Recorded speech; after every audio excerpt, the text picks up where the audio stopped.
बात तो मेरे घर वालों को भी नहीं पता, क्योंकि वो भी बहुत जानना चाह रहे थे कि इसकी एंडिंग क्या है, कि हमारी शादी होती है नहीं होती, कोई पता है सीधा रहता है नहीं रहता, तो वो मैं किसी को नहीं बता सकती, तो क्यूरियोसिटी में आपकी बरकरार है ये चीज। ड्रामा शेयर की सेकंड लास्ट एपिसोड देखने के बाद सभी फैंस एक लम्हे का भी इंतजार नहीं कर पा रहे, कह रहे हैं कि आखिरी किस्त कब आएगी। लेकिन दोस्तों, हैरानकुन बात यह है कि लास्ट एपिसोड को अभी तक यूट्यूब पर निशर नहीं किया गया।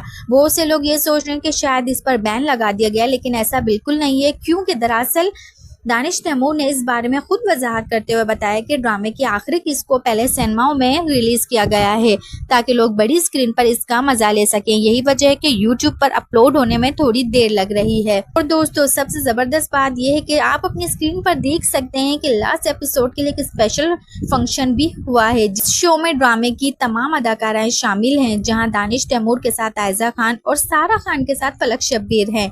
ये लम्हा वाकई फैंस के लिए बहुत ज्यादा यादगार है। सारा खान खुद कहती हैं कि लास्ट एपिसोड में बहुत ज्यादा सस्पेंस मिलने वाला है। सवाल ये है कि आप लोग इस लास्ट एपिसोड के लिए कितना एक्साइटेड है। मैं तो बहुत एक्साइटेड हूँ। अपनी कीमती राय हमें कमेंट्स में जरूर दीजिएगा। मिलते हैं को नई वीडियो के साथ। अपना बहुत सारा ख्याल रखिएगा। तब तक के लिए खुदा हाफिज।